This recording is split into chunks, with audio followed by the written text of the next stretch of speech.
I think her new husband took my debit card information and tried to add it to his Apple Wallet. What makes you think that? I got a notification that someone added my debit card to their Apple Wallet. I checked her location. She was taking her dogs for the daily walk, and it was like his first time being home alone with the card. Hello, welcome to the Therapy Gecko podcast. I am alive, and I am here, and if you are conscious enough to be listening to this right now, that means you're alive, unless if I wonder if anyone's ever, been listening to the podcast and then it autoplays a new episode, but they died while they were listening to it, and this is just being, my voice is being broadcasted into an empty room with a dead person in it who died.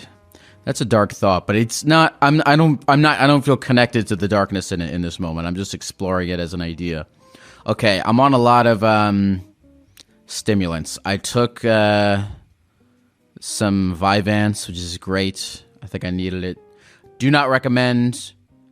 Don't get it from the street. Don't get it from the Silk Road. But if there's like a dude who went to school to do stuff, and he tells you that you can have it, then it's great.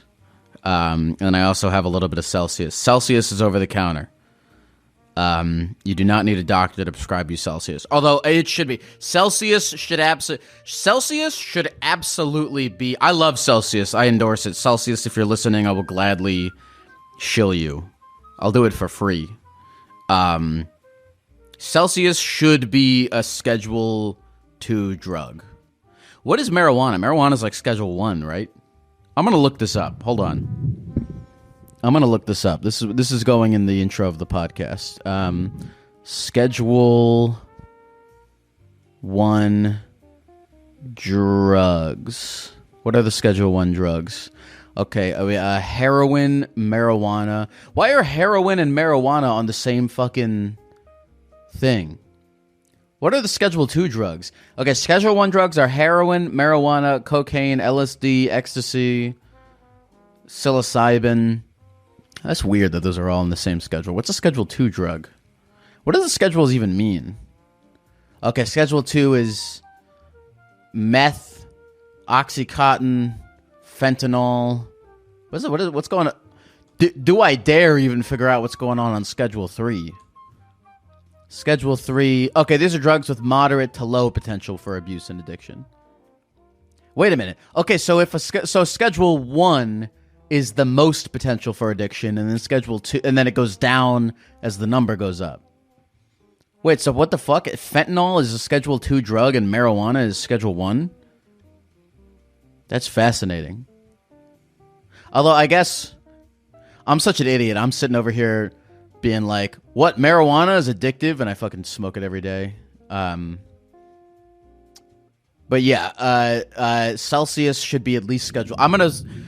Celsius should be at least a Schedule 2 substance. But it's great. Caffeine, it's nice, it gets you going. I have a friend, he's a doctor. And I text him once a week. The same I have a friend who's a doctor, and once a week I text him the same question.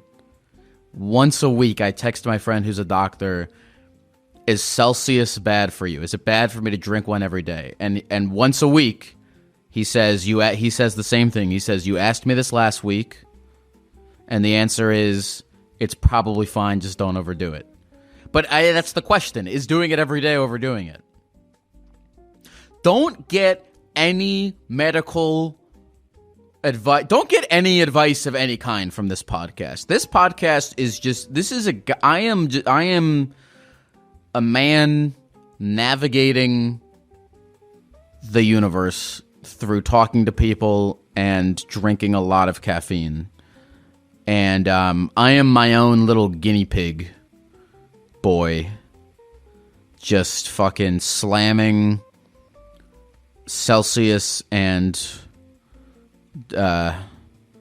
white cheddar popcorn and frantically texting anyone who I think might be an authority as to whether or not that will kill me, while knowing deep in my gut that of course it will. But I actually feel good right now. I feel ready to talk to some people on the phone. So let's do that. Hello. Hi. What is your name? Hello. What is your name? I'm going to go by Olivia. Olivia. What up, Olivia? How you doing today? I'm good. I feel like I need your advice. I have like a crazy story for you. Okay, I'll try. I feel like I've been saying this the whole time I've been doing this, but I have a narrow range of things I actually feel as though I'm qualified to advise over. But whatever this is, I can at least commit to pondering it with you. Tell me what it is. Yeah. It's like not like I need an expert opinion. It's definitely a pondering one because it's just so odd. Okay. I went to my friend's wedding this weekend, and I can explain the context of why I think it's him. I went to my friend's wedding this weekend. I left my wallet there. She took it home for me. I think her new husband took my debit card information and tried to add it to his Apple Wallet. What makes you think that? So, like, I'll tell you first that, like, everyone swore up and down, like, she made sure my debit card got home safe. I got a notification, like, basically, like, the next morning that someone added my debit card to their Apple Wallet. I checked her location. She was taking her dogs for the daily walk, and it was, like, his first time being home alone with the card. And then, like, the context just is that, like, historically, he's been, like, really weird about money. He apparently has $200K in credit card debt.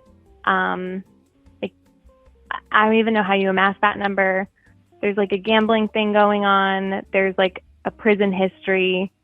And, like, even with her, like one time she had to stay home from work for a week to take care of his dog because his dog needed surgery.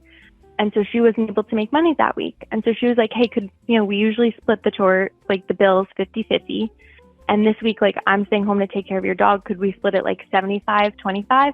And he was like, absolutely not. Like, that's not fair. I just feel like, I don't know. The whole thing is it's just been a lot. They got together after like 9 months of dating. And I've just always gotten a weird vibe. And then finally, like, he's alone with my debit card and it gets added to his, like, someone's Apple Wallet, you know? Whoa. Okay. So now are you kind of like, I kind of want to be like, yo, hey, did your boyfriend do this? But that opens up a can of worms of like, how could you possibly accuse my boyfriend of doing this? Yes. And it's like her literal husband now. Oh, like, they husband, just got married. Okay. Like this is the groom. So all this shit you were telling me about, right? Like, your friend, how ignorant is she in the sense of, like, if you said this to her, would she be like, how dare you accuse my husband? Or on a scale of how dare you accuse my husband to, yeah, that kind of sounds like some shit he would do, where's she at? I feel like she's a 5. That's a great question. I feel like we're at a 5. We're at a 5.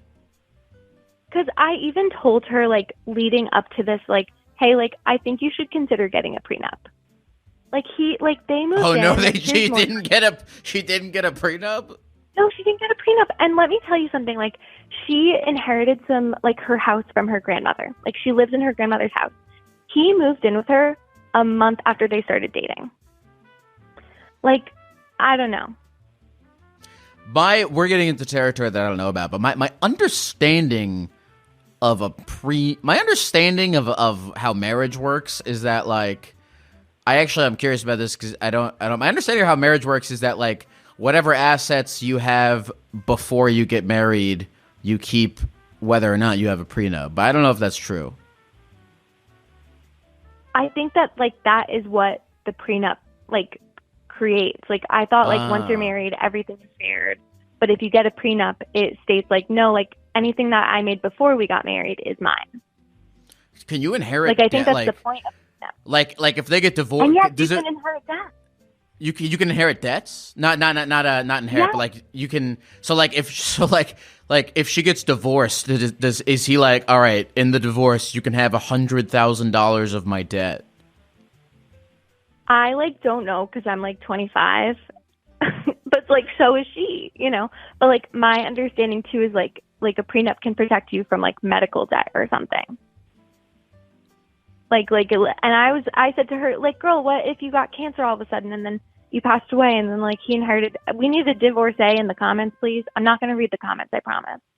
But like, I don't know. And so what I did do was I did call her and I was like, hey, like my bank contacted me and said someone added my debit card to their Apple Wallet. And, and they asked me to explain why, because they want to contact law enforcement about this. And like, did you see anything weird around my card? She was like, no, it was exactly where you had left it, blah, blah, blah. Like we had, gotten ready in the same place. And so I was like, okay, like they said it happened at 7:50 in the morning. And she was like, oh, well, your card was alone with, I'll just say Bob. Like it was just Bob at the house with your debit card. And she slowed down for a second. You know what I mean? Wait, okay, so there's like mounting like evidence. She was out on the walk with the dog at the time that the card was suspiciously added to Apple Pay. Correct. And she's a 5 on the scale of how dare you to sounds like some shit he would do. Yeah. Did you bring up? Did you say? Did you say to this? Did you say to your friend like, "Yo, he probably did this"? No. So like, I'm like the route that I kind of take with stuff like this is like, oh, like I would never want like any one of my friends to feel like they couldn't come to me about something. God forbid they were in like an unsafe scenario. And like none of my money ended up getting taken because I blocked the transaction. So I just played stupid and I said to her like, oh, then someone must have written down my credit card information at a restaurant and like just added it at that same time. Like I gave her this, I was like, I'll just tell my bank that someone wrote down my debit card information and added it to their Apple Wallet at that time. Like I'll just make up some story. I was like, oh, well, I know he wouldn't do it. So I'll just say this. Even though I think he would do it. Yeah. Well, I don't know. Maybe he wouldn't. I don't know him that well. Well, yeah. Well, here's the thing is, well, I guess the question is, okay, so you asked me if I had advice. And I guess the thing is like, well, what are you supposed to do, right? Because like, well, I'm trying to, like, what's the, maybe like, okay, I'm trying to like, what's like the problem here in the sense of like, all right, look, you canceled the card, right? Yeah. So you're getting a new card shipped. Yes. Okay, so you're taken care of on that front. So that's not the problem. The problem is the root problem is that your friend is dating this guy who is clearly does shit like this, and you're concerned for your friend. Yes, and even more so, like, she's now married to him, and we're, like, in the annulment period. And I'm like, he just did the so, like, I feel like I have this, I might have a very critical piece of information that she might want to know. I don't know, but I also feel like, I don't know. Like, I don't have evidence of it, though. And I wouldn't want to, like, while she's just married this man who could be totally fine and maybe a changed guy since his past and everything, like, I don't know. How well do you, like, okay, this friend, how long have you guys been friends for? We've been friends for like 3 years, but we talk on the phone very regularly, and I'd say we're like quite close. And what's the deal with her and this guy? They dated for like 9 months and then got married? They dated for 9 months, got engaged, and then a year later they got married. But like he gave her a promise ring like 2 months in. They got a dog together like a month into dating. Well, here's the thing. Look, it was just really quick. And she also... Yeah. Oh, sorry, go ahead. No, I mean, yeah, go ahead. You go ahead. A month before she started dating, she had, like, years prior, like, hooked up with him once. And she said to me, right before she started dating him, Like, she knew she was going to see him that summer. She was like, you have to promise me you won't let me date him. Like, What? he's bad news. You have to promise me you won't let... Yeah, she literally said to me, like, you have to promise She you told won't let you... me date him. Wait, so she herself said, he's bad news, you have to promise me that you won't let me date him? Yes. And so... And part of that apparently was because she thought he ghosted her or something. And so, like, a month later, I get a call. 2 months later, I talk to her on the phone because we're not, like, constantly texting. We're more like phone people. And she's like, oh, yeah, he moved in with me and we got a dog together. And so I straight up said, like, is this not the guy who, like, you told me to not let you date? Like, he has his, like, old prison cell number tattooed on him. You know what I mean? And, like, I also fully believe people can change, but then, like, I don't know, it's also just, like, the way he, like, treats her, talks to her sometimes, like, I take a little bit of issue with. Well, this is, like, I mean, this is kind of, like, when you, like, this issue, like, when you boil it down, right? This is kind of a classic issue. Like, it's a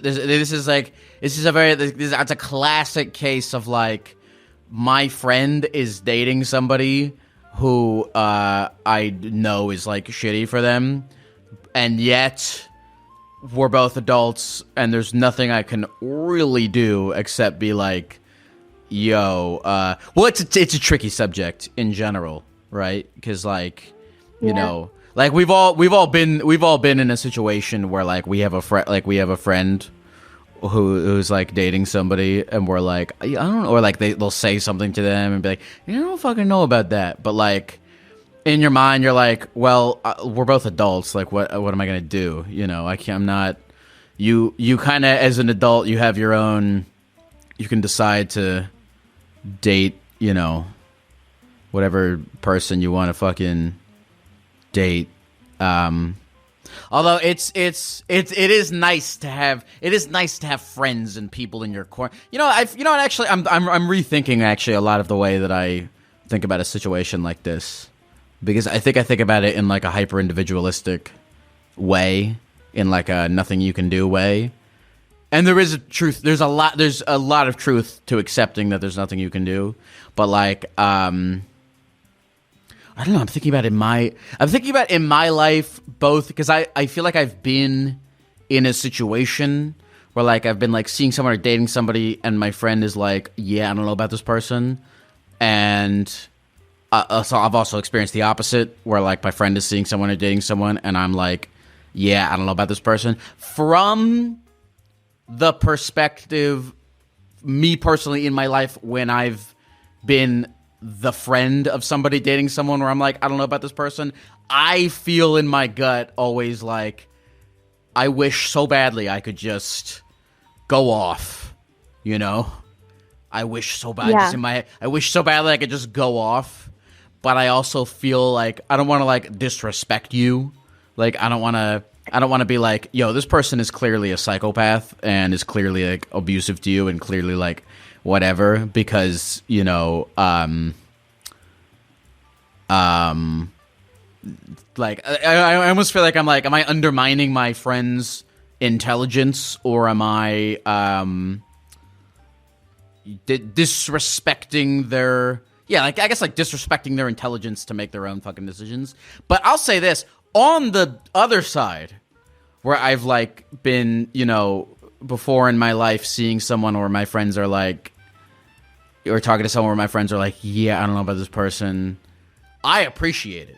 I like, because I have a deep love and respect for my friends and the people close to me in my life, and I respect their opinions. I don't take the opinions of them or the opinion of anyone as, like, the word of God and the gospel as to how I should make my decisions in my life. But I personally, I appreciate it. That's just me. I appreciate it. I want to know my good friends' opinions. I want to know my good friends' opinions about my life decisions. Only because my friends are people whose, like, intelligence I really respect. Yeah. Not necessarily. They might say something to me, and I'd be like, yeah, you're probably right, but I'm gonna go. I mean, it's a classic, right? You're like, yeah, you're probably right, but I'm gonna just go do whatever the fuck I was gonna do anyway. And that might happen. That's my ponder to you. Is I was trying to think about the situation from like being on both sides of it. I don't have any advice, but that's my ponder. No, I appreciate the ponder and also like the way you break it down too.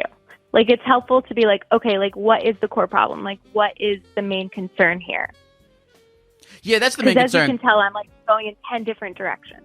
Yeah, I mean that's the main concern. Where like whether or not, I mean, like you got your debit card's fine. This is mainly this all boils down to kind of a classic issue. There's also a thing though, I think here's one thing though. Here is one thing, and I think like we all, and again I this is something I feel like I've been on both sides of, and people can kind of relate to, is like, all right, so like like you're like dating, from both sides, like your friend constantly complains to you about their relationship and you kind of talk it through with them. At a certain point, you got to be like, yo, listen, you can't talk to me about this anymore because we've done this 80,000 times. And I don't know if your friend is complaining to you about her husband. She's not at all, actually. She's not at all. Okay, all right, so that's a different thing. Yeah, like a little protective of him almost. Sure. Which is why I give him a 5. Yeah. But there's nothing you can... it does all boil down to there's nothing you can fucking do, Yeah, true. And it's like, just like, how much do I want to risk, like, the friendship in, like, expressing concern for her? Because I think there's an element of, like, I'm risking my friendship for her when I express... If and when I express my concern, because she might be offended that I'd accuse her new husband of something like that. But I'm like, do I value our friendship more and like continuing to maintain this connection and just being there for her for like more of a safety concern? Or am I like more immediately concerned right now and think that this is the time I should say something? But that's just a thing to ponder, I guess. It is a thing to ponder. I'm genuinely trying to think about that, because that's a tough situation right there. And I guess that one boils down to like, how deep is this? How deep is this one with my debit card?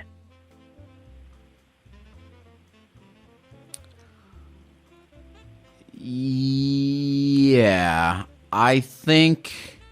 Look, here's the thing,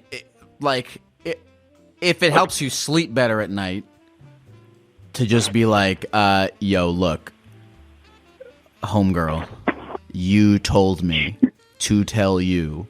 I mean, fuck. Especially if she told you to tell her not to. She kind of gave you a pass a little bit. She kind of gave you a pass, and I think you can redeem it now. Yeah, like she gave you a little. She gave you a little. You can talk shit about my boyfriend coupon to hold on to, and I think you can. I think it's grandfathered into you can talk shit about my husband, and I think you. I think it low key sounds like she gave you a coupon you can redeem, and now you can redeem that coupon and be like, "Yo, remember when you told me to tell you not to date this guy? Okay, I kind of low key. I'm just gonna lay out. I'm gonna lay out the evidence that I have that he might have done this." Because I have this information, I'm going to lay out this information to you, and what you choose to do with this information is up to you, but these are my personal conclusions about this information. You can form your own. I have put myself out on the table expressing concern as your friend, and that's it. I'm going to go to sleep, but here you go. Take this, You don't want to be, you can't be like fucking constantly, pushing, but you can be like, let me just place this on the table, Let me just place this on the table. I like that approach. Yeah. I like that, because then I could be like, hey, I'm coming to you as your friend. I'm expressing concern for you. I hope this doesn't affect our friendship. I'm only saying this because I love you. Yeah, that's a solid. And by the way, honestly, here's the thing: if your friend is like offended by that and it makes her not want to talk to you anymore, that's her thing. That's her like that. Here's the thing: that could totally happen, and then like a year from now, they get divorced. He's stealing money from her. She comes back to you, tail between the legs, and goes, "Hey, you were right." and then it's up to you whether or not you want to be like, you know, "Bitch, I told you so," or "That's all right. We all make mistakes." I think I feel like that's fine. We all make mistakes. I think that's a great point too, because at the end of the day, I'm like, okay, well, if my gut feeling is right, then at the end of the day, there's a reality where we come back together. You know what I mean? Or you do. Like, I feel like you're describing the scenario I'm imagining now that you say it. Yeah, yeah. Right, yeah, because if you throw it out there,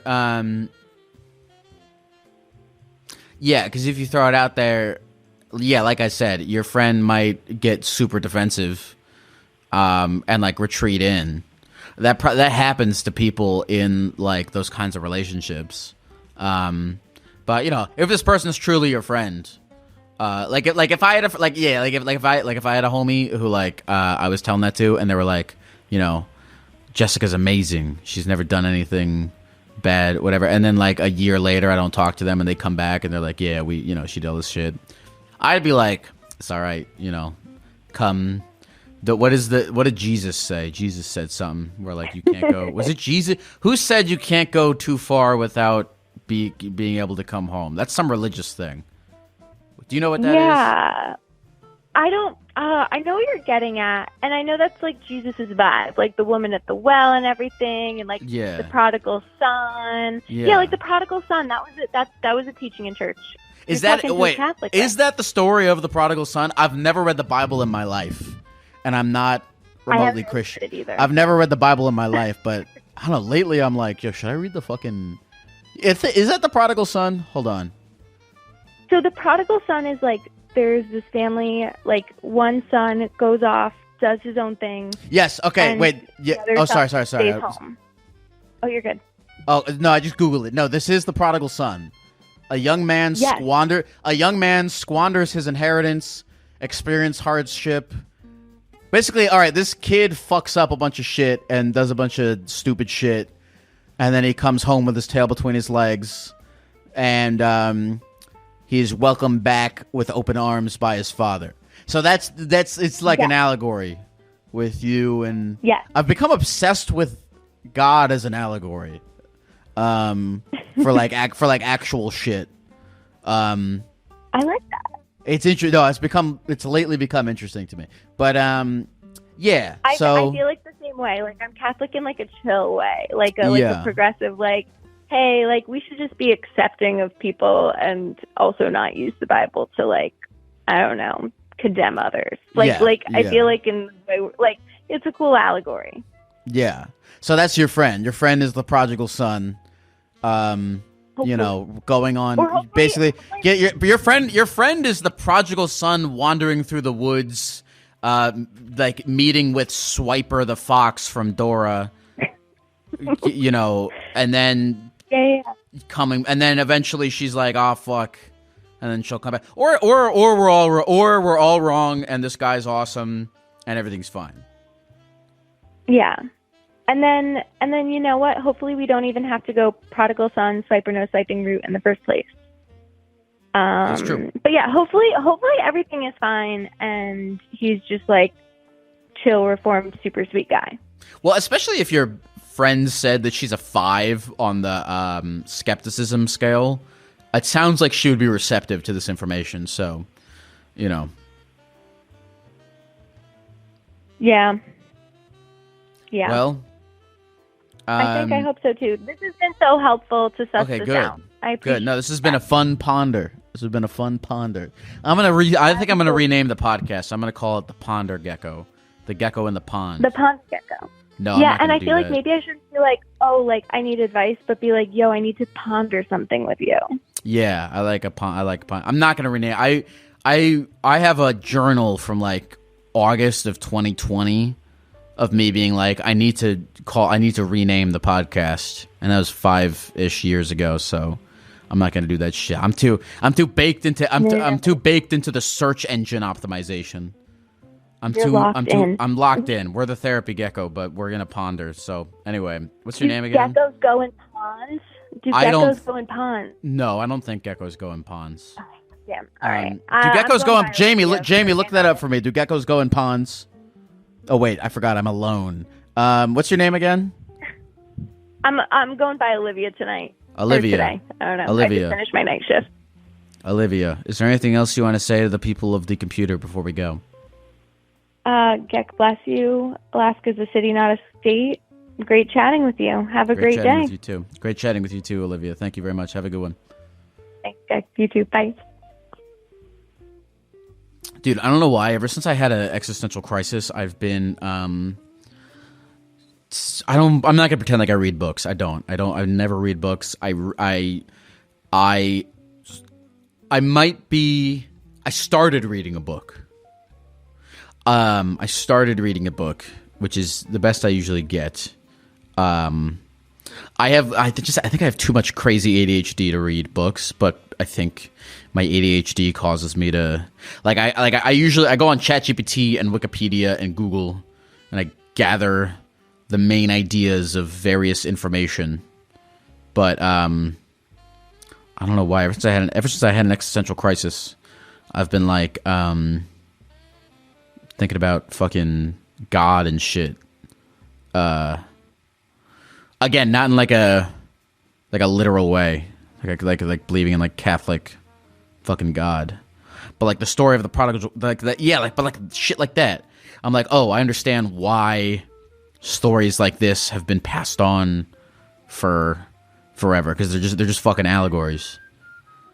The hilarious thing, I guess, about religion is people taking the allegories literally and using it to say that like you can't be gay or whatever.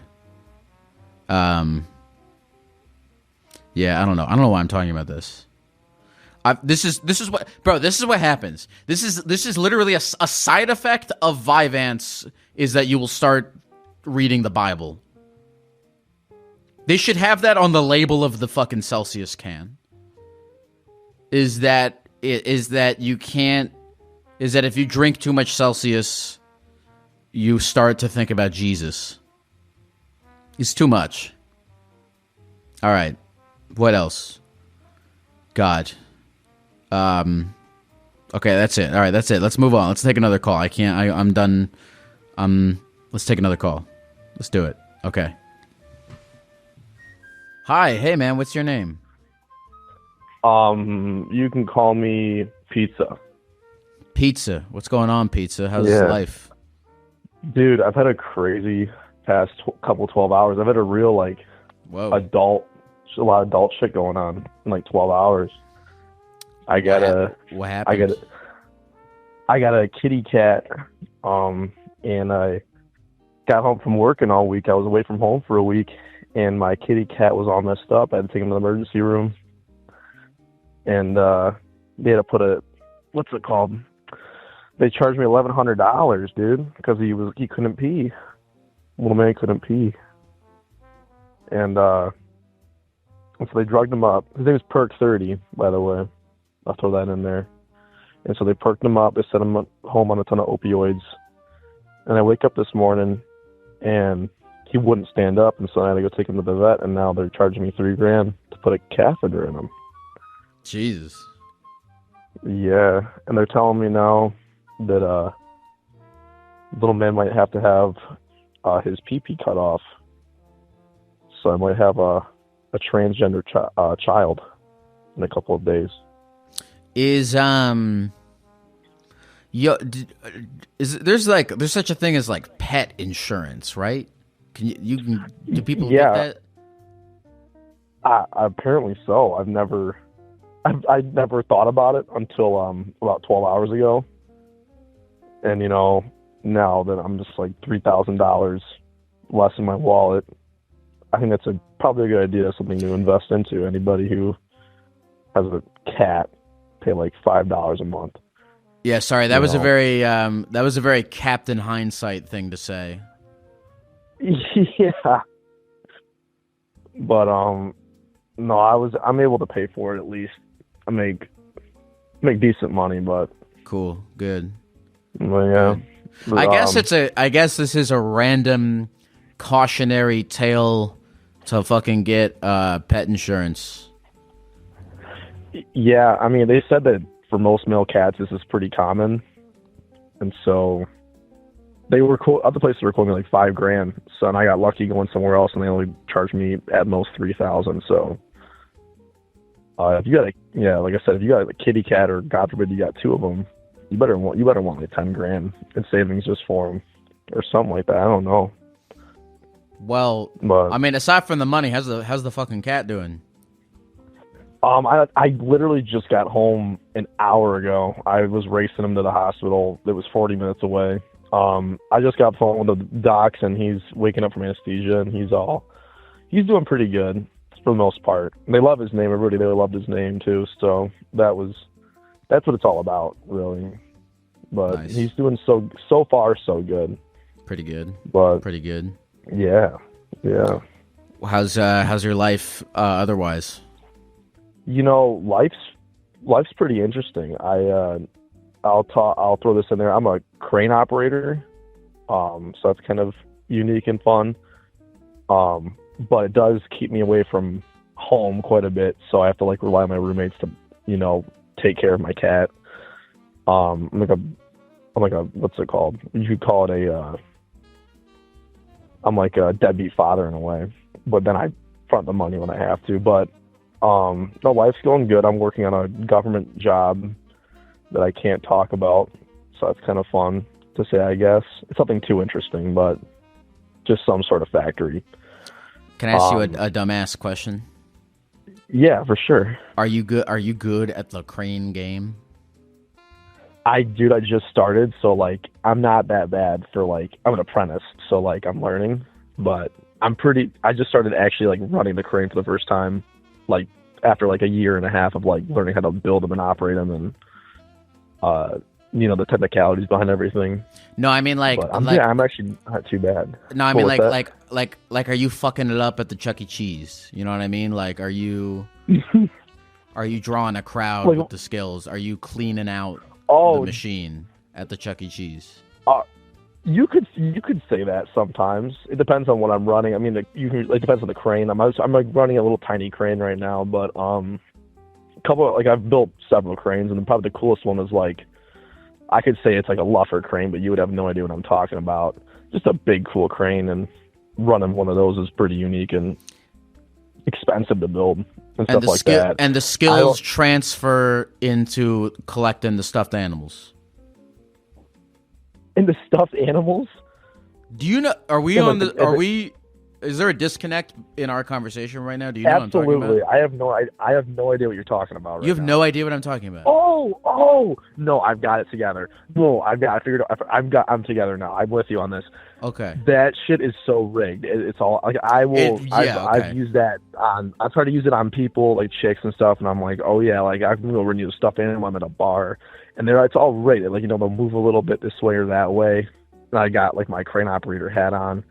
And then I just look like a fool. So I can't really use that one too much. Damn. And I never win them.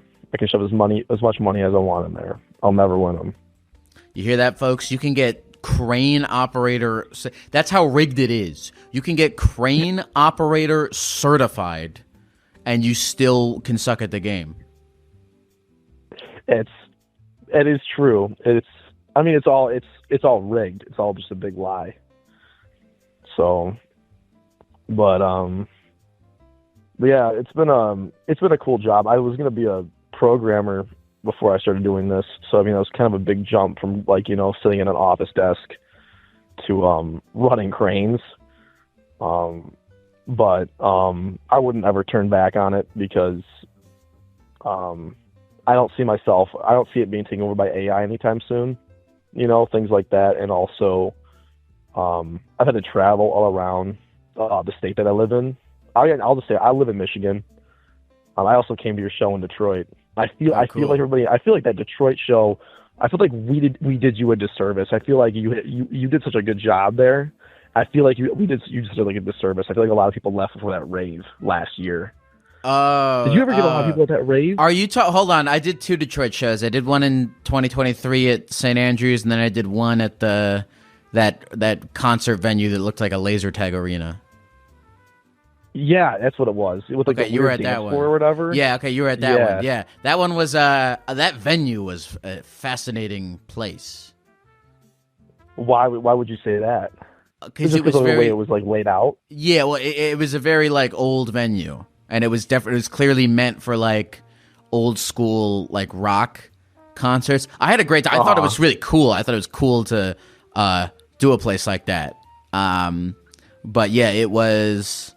No, I didn't think people did me a disservice. I think a lot of people stayed for the rave. That was a fun time. That was cool. Yeah, that was cool. I couldn't stay, so I wasn't sure. I thought there were a lot of people left, so that's good to hear. Somebody actually who was at that show called into the podcast a few weeks ago or whatever and told me that they saw me like standing outside in the alley without my Gecko head on, like smoking my vape, and it looked like Oh, I remember. I do remember hearing about that. Yeah, that was the same show.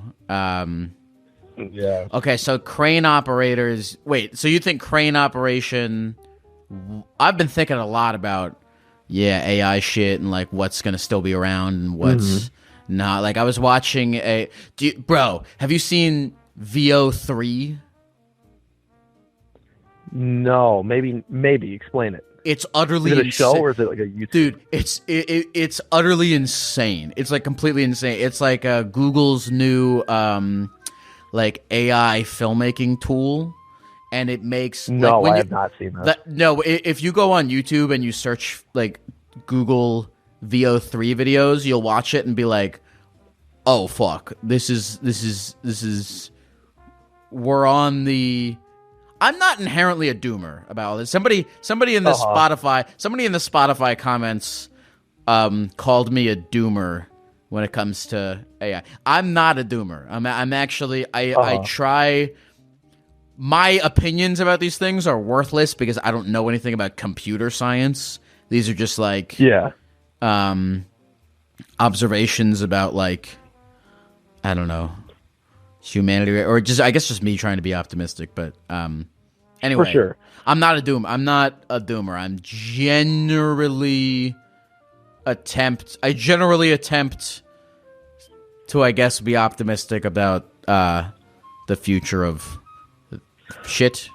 But VO3 is crazy. But anyway, so crane operators will not be replaced. You think? Well, here's my thing. I might implement like a little bit of a doomer thing on you here, but no, you can go doomer. I saw a thing where China, they built like a whole, I don't know if it was a highway or a road or what it was, but it was all using AI, and it was like they used no operators. Like I'm talking like because I'm a union operator, and I have the same union as like the people who like run like the excavators and all like the equipment, and so they were doing that all with like AI, and then I'm sitting here like, oh shit, because if I can't do that, or if they're going to do AI with like equipment, then what are they going to do here? You know what I mean? Yeah. But at the same time, cranes are very complicated. I think more than people would realize. It's all about like at the same time like catching, like it's like literally like having like a ball on a fishing pole. Like you throw it around, it swings. You have to like learn how to catch it and stuff. Except for it's like you're talking 20,000 pound pieces or like 100,000 pound pieces. But yeah, I don't know how much. I'm just like, I don't know if I'm like optimistic or if I'm a doomer, but I'm kind of just like, put on my blinders and just like going forward and just seeing what happens. Yeah, I think that's, I guess, yeah. Cause like before I truly stumbled and got lucky into like stumbling upon, doing this podcast and stuff, my plan was that I was going to start a business, making social media video for businesses, like local law firms and local dentists and shit like that. Like that was gonna be my plan. I was gonna try. That was the business I was gonna try to build out of college before, I stumbled into being a Gecko. And then once I saw the Google VO3 shit, I was like, oh no, if I had done that, I would be completely commercial filmmaking or commercial video. Like anytime you see a prescription drug ad and there's people running and frolicking or whatever, all that shit, I think all that shit is going to be gone. I was thinking about that. I was like, damn, if I had started that business, I would be fucked. Yeah, I have a couple of friends who went into film school, and I know you've talked about film school plenty of times, and they are not doing. They can't find anything in their field, and I can't imagine with all that AI stuff that you were just talking about. What you said, VO3, is that what it is called? VO3. Yeah, it's crazy. It's crazy. I think, and I was talking to my friend, okay, I'm gonna be anti-doomer for a second about AI shit. Okay. I'm gonna be anti-doomer because when you look at VO3, you're like, oh shit, this basically it makes very lifelike filmmaking, and you could look at it and be like, oh, this is going to have very negative implications on the creation of art, and that I think that the human spirit of creativity, I don't think will be impacted. I was thinking about you look at the VO3 shit and you're like, okay, this can generate the visual style of South Park. It could make it can make a South Park episode, right? But what makes South Park is that Trey Parker and Matt Stone and the people that write the show, there is an inherent brilliance and humanity and creativity that, and whatever that is, I think we're probably very far away from AI replacing that, But I was watching. For sure. I'm right with you on that. Right. So it can again, you can go into ChatGPT and be like, write me an episode of South Park, but it's not gonna make what the fucking thing is, because you need human creativity, and there will be a lot of complete AI slop. There's gonna be a ton of it. The complete AI. There already is. Yeah. But there's still gonna be things. I don't think that the human spirit of creativity and people wanting to connect with the ideas that are being expressed and created by humans is going away anytime soon. I just think that all the a lot of the logistics involved in expressing those ideas are going to get totally fucked up. I feel in a way too generational. I feel after maybe not people in my generation, maybe people down the line after TikTok or whatever comes next after TikTok, whatever would, whatever comes to people's minds, or I shouldn't say that, whatever, might, oh God, what am I getting at here? I'm going doomer on this, excuse me. No, go ahead. Express your truth. Yeah, I'm trying to figure it out, trying to word it. Something's gonna amplify people accepting AI to do everything for everybody. You know what I mean? I feel that's gonna be for sure in my opinion down the line eventually. So I feel in a way somebody somewhere or a group of people, you would say, are gonna make so much money off of it that they'll do whatever they can to force that on the people. But who knows?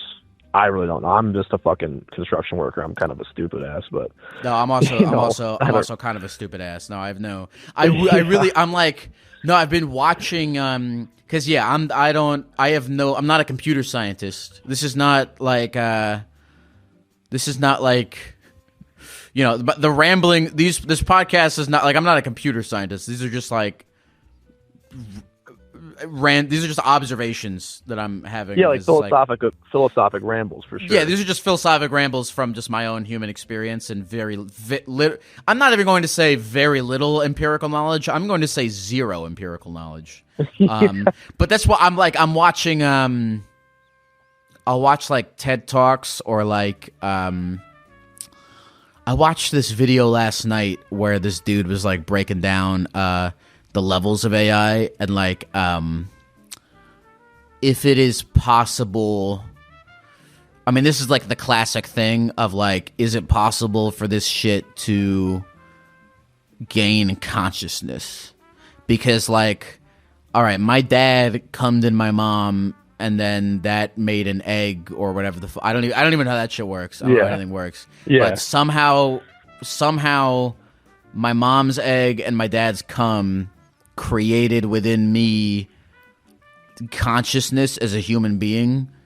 And it's like, is it possible for human beings to artificially recreate whatever was going on with my dad's cum to make me?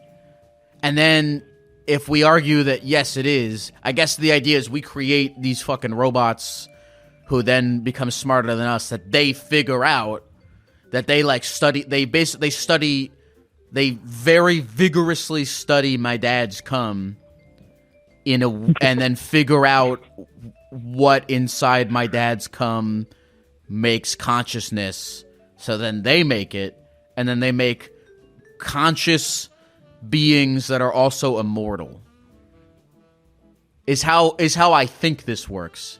But it's definitely an oversimplification. That's why I'm curious with like actual. No, I think you hit the nail on the head there. I think that's pretty good. Yeah, but I don't know. I don't know if every time you said your dad's cum. Yeah. I don't know, but like what the fuck was I? But I don't know if that's physically possible. But also, we do a lot of shit that like in the 1700s was like the fact that you and I could have this conversation over the phone. Yeah, would be conceivably physically impossible. The fact that we fly airplanes, like there's a lot of shit that is conceivably impossible that we just fucking did.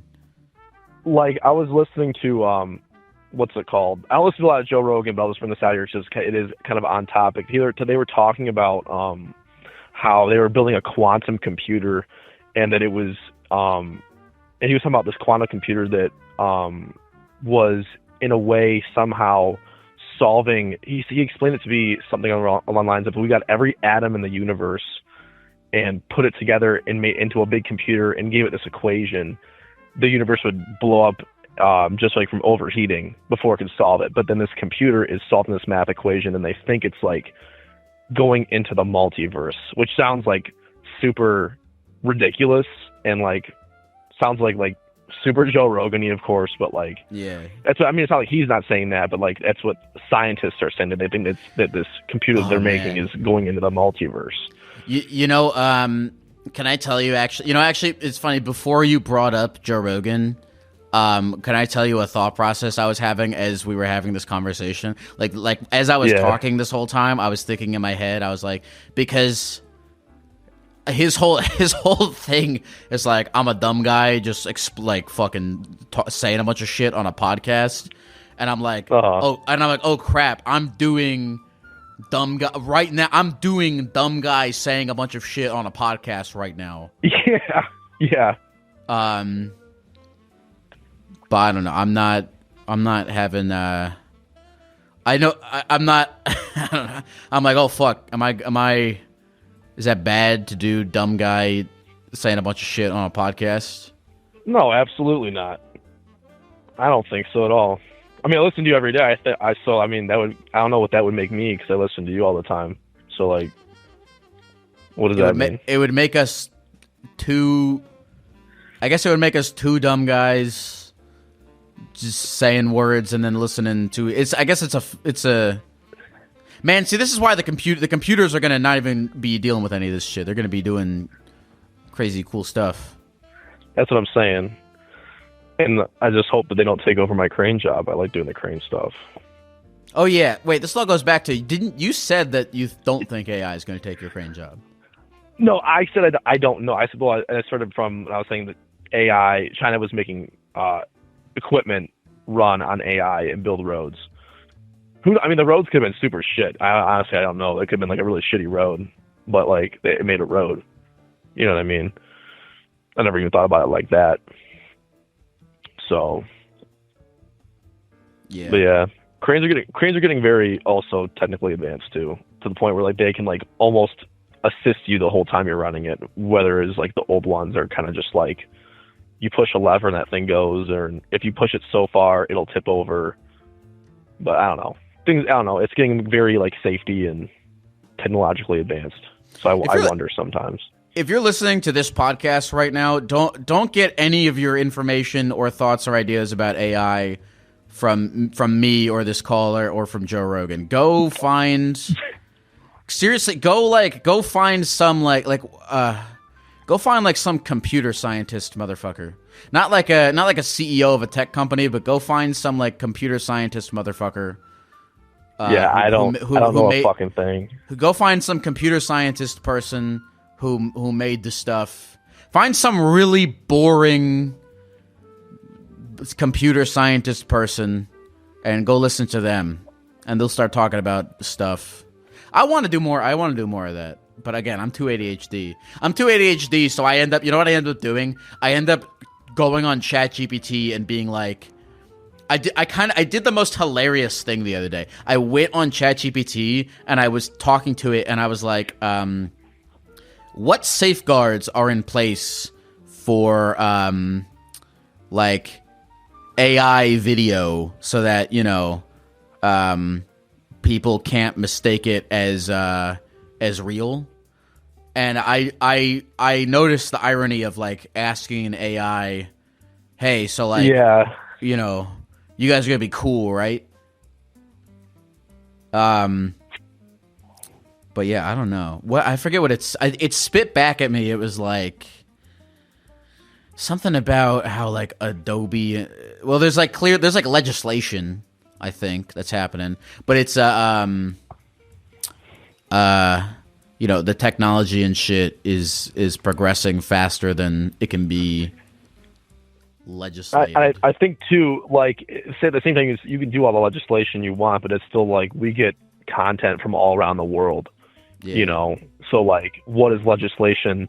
Sure, it's going to do something, but I mean, what's it really going to do? If you think about it, I don't know. That's what I think sometimes.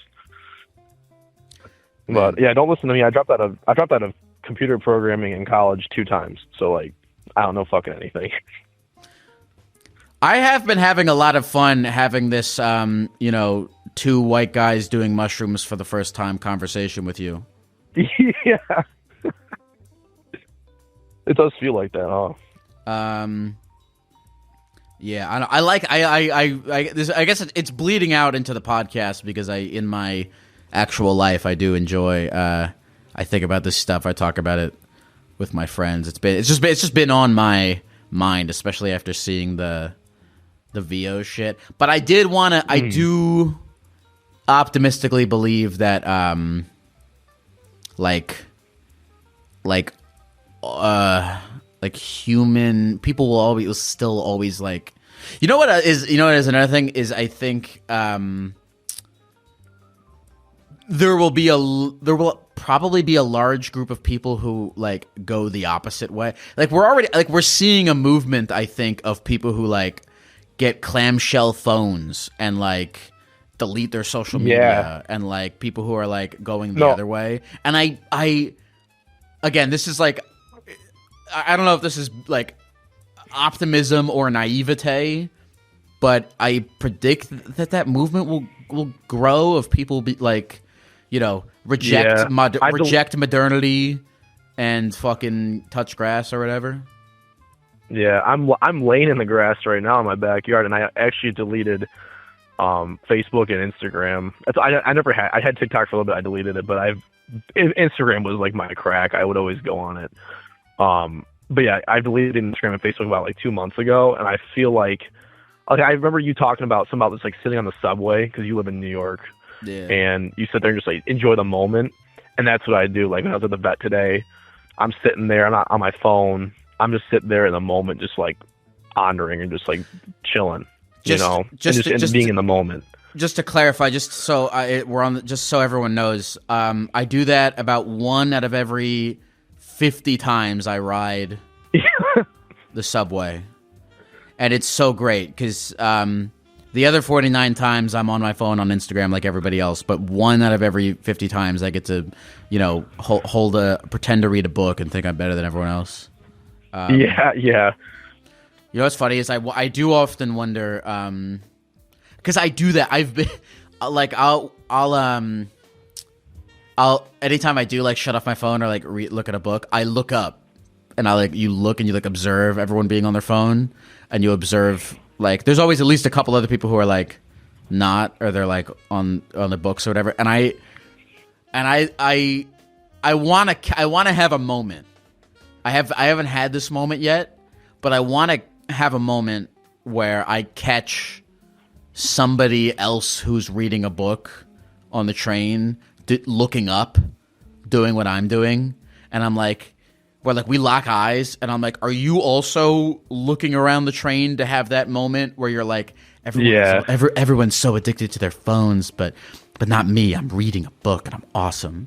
I'm like, because that's not an original thought. And so I'm like, are the other people reading the books on the train also having that thought? Oh, they for sure are. I mean, I feel like I do sometimes when I sit in like a waiting room or somewhere and I'm not sitting on my phone. I mean, honest to God, I'll be so real. The only thing I do on my phone right now is fucking play Balatro. I'm hooked to Balatro, and that game is fucking awesome. I thought Balatro's like I thought Balatro was like on the Switch. I didn't know it was a phone game. Dude, it's on the phone and on the computer. Yeah. So if you play a lot on your Switch, it's on your phone too. That's pretty cool. That game's the shit.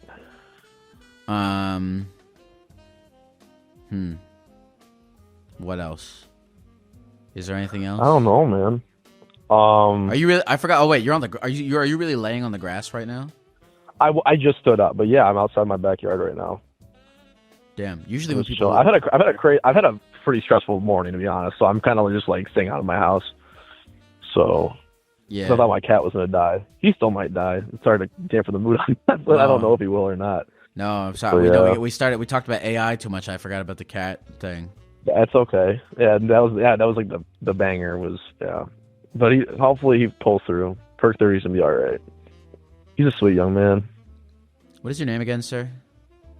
I'm Pizza. Oh yeah, Pizza.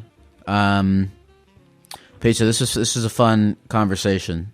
I hope it didn't sound like the people listening. I hope it didn't sound like whatever crazy person talk. But I enjoyed having it. I enjoyed having this conversation. It made me forget about my morning, so I appreciate you very much. I mean, you help me out the day when I'm running the cranes or running my equipment all the time, so I appreciate it. So yeah. When you're running the crane, do you ever have like intrusive thoughts of like, yo, I could just fuck up I could like just destroy all the a time. Car. Yeah, I'm sure. Oh yeah. Oh yeah. I grind my teeth. I get so nervous. Yeah. Isn't that that's like a scary realization to like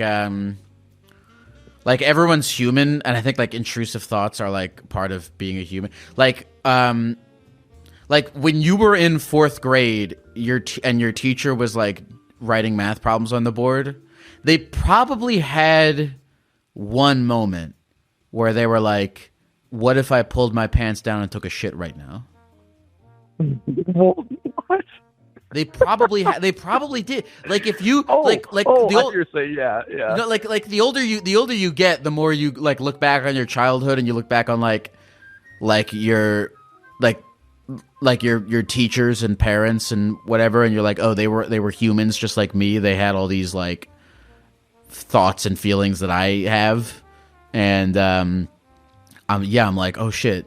Am I ever like at dinner with my dad and he's like, yo, what if I just punched like when I was a baby, did my dad ever look at me and go, what if I just took him and threw him on the ground? Oh, dude, for sure. Like, I'll be up in the cab sitting there and I'm like 12 feet above the ground in a glass box. I'm like, what if I just like start jerking off right now? Will everybody look at me? Yeah. You know? Yeah. They probably will. It'll probably be a show. Yeah, You know? interesting. That's got it. Like, I don't know if that's like I don't think intrusive. I guess like severe intrusive. I think, you know what, this is all like pseudo whatever. But like, I think intrusive thoughts are probably like natural to the human experience. And then like if you're mentally ill to some degree, they just get way worse and way more frequent. Oh yeah. Yeah. Oh, no, for sure. I mean, if you're a tower crane operator, you have to like shit up there in a bucket and piss in a bottle. So I'm pretty sure you can jerk off if you're in a tower crane. Nobody will see it. If anybody's a tower crane operator or wants to be. Well, you know what? That's your experiment to undergo. Should you feel called to it? I'll call you back and I'll let you know how it goes. Yeah, please do. Pizza, is there anything else you want to say to the people at the computer before we go? Stay positive, treat others how you want to be treated, and that's about it. I love you, Lyle. I'll talk to you another universe. Thank you, Pizza. Or when I'm in a tower crane jerking off. I'll see you. Hopefully I'll look up one day and I'll see a guy jerking off in a tower crane, and I'll shoot him a smile. All right, Lyle. I'll see you. Love you. Take care, Pizza. Thank you, man. All right. Bye-bye.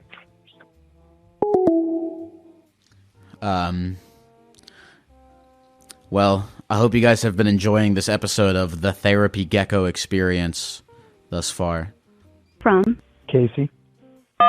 Hello. What's up, Casey? How's life? It's going good, man. I was on the podcast probably like a couple months ago at this point now. Talked about living on a fishing boat.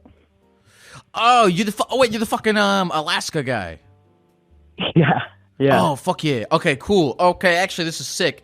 I'm actually glad that you called back in because, okay, I'm going to give some context real quick, is that you called in to the podcast fucking, I don't remember how long ago, but yeah, maybe like a month ago, to talk about your experience going insane on an Alaskan fishing boat. Yep. And I wanted to talk more about it with you, but you had to go. Yeah, I was on my lunch break at work. So yeah. But okay, so no work today. So okay, so actually, you know what's funny is after the last call, I wanted to end with something simple, but we're not going to do that. We're not going to do that because it's perfect that I'm talking to you for a few reasons. Okay, like I've been saying, I haven't read any books. I've only frantically researched things on Wikipedia, and I'm doing the same thing I did in high school, which like in high school I never read any fucking books. I just spark noted and whatever. And I'm doing that again, except I'm doing it to actually learn instead of to with the purpose of learning instead of cheesing through school. yes so I'm doing the same thing I did in high school, except I'm actually like, oh, this is interesting. So when we talked last, you talked about the myth of Sisyphus. That's exactly right. You talked about the myth of Sisyphus, and also I think since we last talked, I've been talking about like how like I went through a pretty bad existential crisis. I don't know if it's over. I mean, it's only been for the last 10 days. Actually, I've been feeling pretty stable and great. But I had one. Okay, so I had one night. I had a horrible night. Maybe this was less than a month ago. It was like 3 weeks ago, 2 weeks ago, or whatever. I took I was trying to figure out my proper dosage of Vyvanse, and so I started on 30 milligrams of Vyvanse, and I was awake for an entire night researching existentialism and just like having like a full on like insomnia, like panic about existentialism. And I was watching this video about Camus. You know Camus. Yeah. And his whole thing is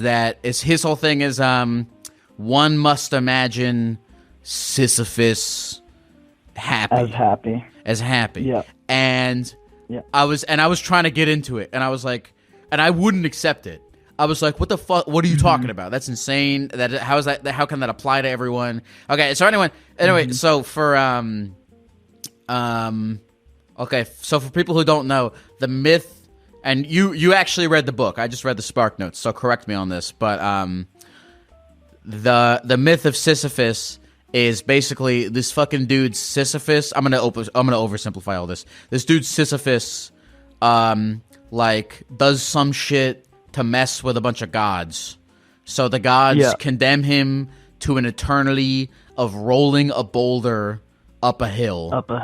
And then the boulder he'll get it right up to the top and it'll go back down again. Yes. He'll get it right up to the top and it'll go back down again. And is he condemned to do this for eternity? Is Sisyphus mortal or is he immortal? He's mortal, but like his punishment gives him immortality because he's stuck there for eternity. Really? He does that for eternity? Yeah. That's the idea of the myth, is that he's free once he can get the boulder up the hill, but he never gets it up the hill. So he's still doing it today. He's still so in the myth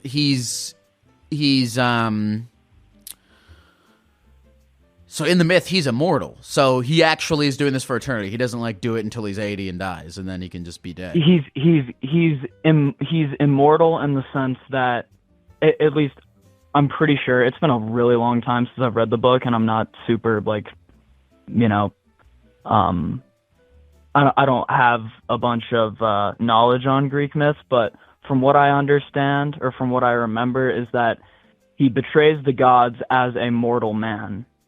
But he essentially, through his punishment, where he rolls a boulder up a hill for eternity, he is immortal in his punishment. But he is a mortal man before he betrays the gods. So he's a mortal man, betrays the gods, and do the gods turn him immortal, basically? With the punishment, yeah. I mean, it's not that like he's immortal in a way that he's like omniscient. The way like a god is, but like he's immortal in the fact that he lives forever just because he's rolling a boulder up a hill forever, and that's all he does, and that's his punishment. It's like going to hell forever, except he's just stuck in the doldrums where he's just pushing a boulder up a hill. So in a little bit of my existential crisis, I was thinking like, all right, so death can be kind of spooky. But but like eternity is also kind of spooky, and it's like most definitely. So how do you reconcile with that?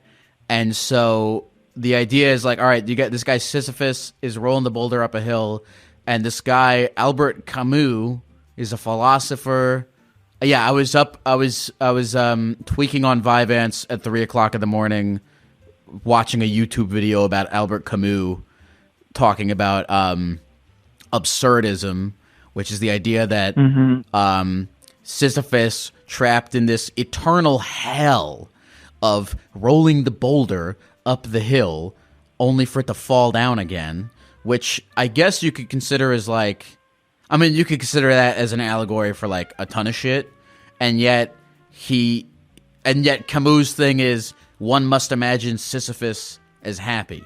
And actually, honestly, right now, as I'm like recounting all of this, I'm like, Camus, what the fuck are you talking about? That sounds like hell. How the fuck is he supposed to be happy? But you seem like, when I talked to you, that you got a lot out of it and that resonated with you. So I ask you, what do you what is your interpretation of that? Why do you think that Sisyphus should be happy with his eternal punishment? I haven't really thought about it in a while, so I'm just gonna riff. But in the myth of Sisyphus, one of the central ideas is that, like, the only true choice that we have, or one of them, not like true choice, but like the ultimate power that humanity has over himself that they can control, is the concept of suicide. Is that we can kill ourselves, and he claims these are not the words that he uses, but he says it's like the ultimate philosophical leap, or like philosophical, like, or like it's like one of the bravest, like, in a way, not like brave in the traditional sense, but one of the bravest things that we can do. And which is why, you know, it's a part of our consciousness that we have the choice to think about that, and we can not necessarily the choice, but like it's an option for humans, right? Mm-hmm. And I think, should we not choose to make that act, then we need to find a way to reconcile with what we have in the present. But there's always that nagging option or thought in the back of one's head. And with Sisyphus, he doesn't have that option. He's doing that forever. He can't just kill himself to stop rolling the boulder up the hill. So if he is stuck there for eternity, and if we choose not to if we choose not to commit suicide, which is our only way out besides the natural course of death, then we have to envision ourselves, like, we can compare ourselves in a way to Sisyphus in our everyday lives. But we have, like, in order to reconcile with that idea, we can't just see Sisyphus as, you know, a whining, bitching complainer, because then we would be, you know, condemned to misery for our entire lives. So we have to envision him as happy despite the absurd circumstances that he's in. We are thrown into this world without a choice, and we deal with a lot of things that make absolutely zero sense. You know, things don't turn out the way they should. So we have to find a mentality or a perspective that can elevate us through that, so we can find, you know, the humor and the joy in existence. But Camus is one, like the philosophy of absurdism is anti-suicide, right? Yes. Well, when he's talking about that, he's not saying that it's a good thing, but he sees it as like a kind of transcendental idea, a unique facet of human existence that has a huge, has huge implications on our existence. He was again, this is all just you know what I was in a book. I wanted to read. He has this book, The Stranger or some shit. It's amazing. Okay, all right. So here's the thing. It's a quick read too. Okay, so I was home in Maryland with my family, and I was really going through the like existential shit, and I wanted to read it, but I was like, I think I'm too I don't think I'm healthy enough to read. I don't want to read this right now, you know? Yeah. Like so cuz I was like in a bookstore like having a fucking like panic attack, and I was like I don't want to read this right now. But I might go once I start feeling like I'm actually the past like 10 days for me have felt pretty good, but I'd like to go back and read it and approach it from like a more objective point of view where I'm not like so deeply sucked into it in like a weird unhealthy way, you know? Yeah, so where you're not as intimately connecting with it in terms of your life at that moment, but you're able to take sort of a bird's eye view at it. Right. Yeah. So I might pick that shit up at some point. Yeah, The Stranger is great. Can't recommend it enough. Okay. All right. I also want. I'm sure the YouTube comments will. That is my.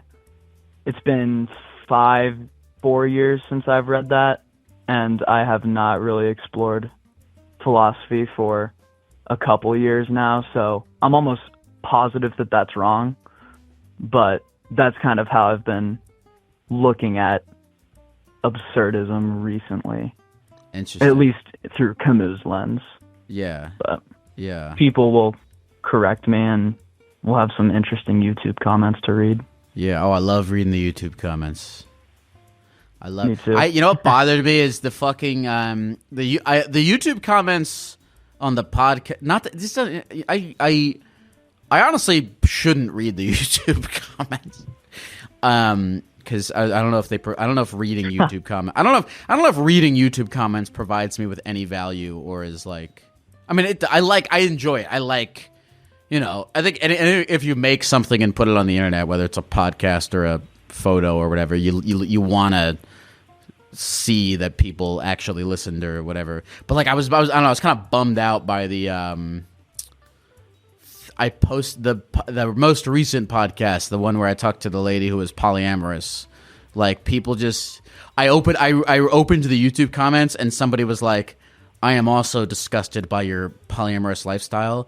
And I literally put my phone down and I was like, people are so fucking like this person did not remotely understand what the fucking thing that we were talking about in the podcast like was. That bothered me. That was annoying. But you can't I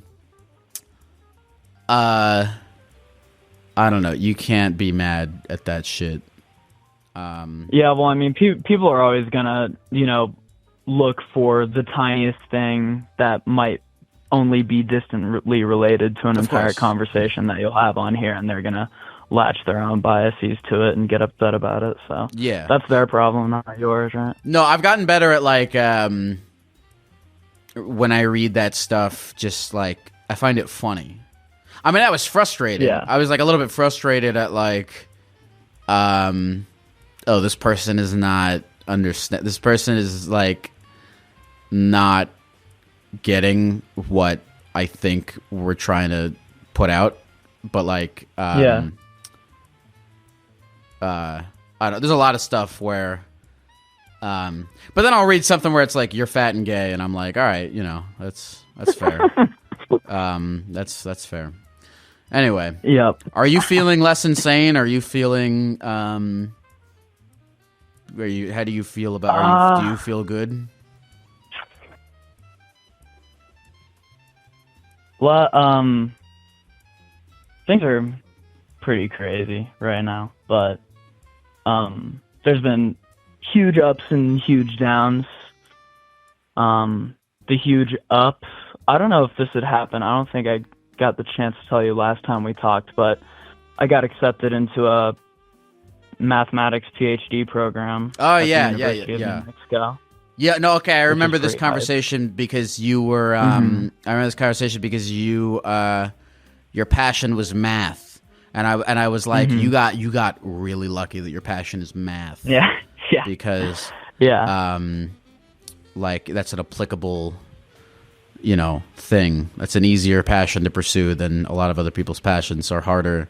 Although actually, I don't. Actually, hold on. I take that back. I don't want to say easy to pursue. Maybe like, there's, I guess I don't know. You would know this more than I would, but like a linear path if one chooses to pursue a career in mathematics as opposed to like streaming Fortnite. Yeah, the biggest issue is that just I want to be a professor, and academia is just insanely competitive right now. There's a lot more PhDs being churned out than there are, teaching jobs. But I'm just taking it as I go. Really, I just want to go back to school. I'm tired of working. That's cool. You're not still fishing, are you? No, that was a one-time thing. I'll do it again. I would like to do it again at some point, but I'm not at that stage of my life right now. That'll be after a big accomplishment, like if I completed a PhD or something like that, and I wanted to go find myself for the next stage of my life, Alaska is high up on my I have a whole list of like countries and like places that I want to go to like interview people and make little videos, and Alaska is big on there, so I might be Alaska there at some point. It's beautiful, man. I can't recommend it enough. You definitely should. I bet you could. I wonder if you could get enough people to. I bet you probably could get enough people that if you did a show in Anchorage, and I bet that would be a really interesting one. Oh, that'd be fun. No, I've been trying to do a live show in Anchorage for years. Like 2 years ago, I was like emailing fucking bars to try to do a thing in Anchorage. Maybe it'll come together. I would like to do it because again, I don't know what I don't know what's going on over there. I want to know what's going on. Your next one you're planning on is going to be like your next tour will be in like 2026, right? Yeah, I think so. I've been kind of thinking about what sort of my focus right now is I want to make more YouTube videos. Like it's like I don't know. I've been putting out these like fairly, I'm putting out like podcasts for years, and I'm like, I want to kind of step it up and make like more like intentional videos and shit. So I'm kind of more focused on that than like doing live shit. But I think next year at some point I'll go back to doing live shit. But yeah, right now. Well, make sure you put a stop in Albuquerque because I'll come when I'm living out there. Because I haven't I know you went to Denver in 2024, but I missed out on that one. Denver rocks. Shout out shout out Denver. Shout out Albuquerque. Shout out I think there are actually a lot of lizards in Albuquerque. Yeah, I went to visit to explore the campus and stuff, and I actually saw a few on campus. It was pretty sweet. What is your name again? Lizards are fascinating. Casey. I'm glad we got to talk again, Casey. I'm glad, because I'm glad we got to talk about this Sisyphus shit. It's still kind of spooky to think about, but at some point I'll read back more into it. I've been getting interested in. Part of me wants to get more interested in philosophy, and then part of me is like, because I think it does make you smarter to like read up on all this shit, but then also part of me is like, nah, let's just watch South Park and eat candy and just fucking. I feel that. Just ignorance is bliss, undeniably so. You know what's been helping me with my existential crisis? Not like full on, but the everyday, monotony and torture of being a human being has been like entertaining my inner child. Ooh. I've gotten back into I haven't played video games in probably like 8 years, just because I've been too busy, like, since, like, you know, middle of high school on. I just didn't really have as much time as I used to. And I started playing Pokemon games again. Ooh. And, like, after work, after a really long, shitty day of work, like, it has like been one of my purest and, like, carefree access to serotonin I've had since I can even remember. Like, ooh, it's been absolutely amazing. Okay, you know what? I actually love this, Casey. I'm gonna take this from you because I feel like sometimes when I let myself play video games, I feel guilty, especially because you know, to dive back into existential bullshit, like, you know, being like, oh, I have such finite amount of time on the earth and I'm using it to play fucking video games. That may, you know, makes me feel guilty. But I love this. You, this is what beautiful framing you have introduced into my life, Casey. You're the fucking therapy gecko on this call, okay? Because you've introduced, that's a beautiful framing. I like that. I am connecting with my inner child when I am playing, you know, Red Dead Redemption 2 or like playing on the Switch. Because I've always grown up playing video games. I've always loved video games, and there is inherent that's an inherently productive thing to do, to connect with your inner child. So I like that framing. I'm gonna steal that from you. That's a good that was you therapy gecko to me on that for sure. I like that. I like that. I'm gonna take that. Well, I think like one of the things that I've realized in the last few years is like, yes, it's important to, you know, mature as a person in terms of like, you know, making the right decisions, being around the right people and so on. But I don't think just because, you know, we get older and we take on more responsibilities as a human as we grow, it doesn't mean we have to, you know, solely just see ourselves as adults. It's very important to make sure that you still have that playful side of your nature. Because if you lose that, like, how can you find enjoyment in anything, you know? Casey, is there anything else you want to say to the people at the computer before we go? Thanks for having me back on. I'm glad we got to part 2. I'll leave with a fun fact. There are more numbers, real numbers, so any type of like decimal number between 0 and 1, than there are counting numbers going 1, 2, 3 up to infinity. So that means there are infinite numbers between 1 and 10? Between 0 and 1. Oh, or shit. 0 and 1/2, or 0 and 0.000001. Well, look up a video on it. It's called diagonalization. You know what? I would look up that video, but I think I've hit my quota on things that make me think about infinity and existentialism. So I'm gonna probably watch a video about. I'm gonna probably watch a video about defective. I'm gonna probably watch a video about old school Nintendo candies instead of that. Yeah, there you go. There you go. Thank you, Casey. Have a good rest of the day. Yeah, you too, man. Good to talk to you. Good to talk to you, man. Bye-bye.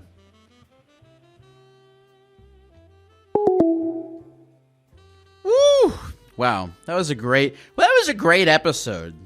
Ooh, God, I love it. I sometimes I sit down to do this pod, and you know, you just get great calls. This was a banger. I enjoyed this. This was a great podcast. Thank you. I'm gonna try to remember everyone's name. It was Casey, Pizza, and Olivia. How about that? I never remember fucking people's names. I mean, I don't think any of those are those people's real names, but 3 great calls, great pondering. Ooh, wow, that was electric. I loved that. That made me feel good.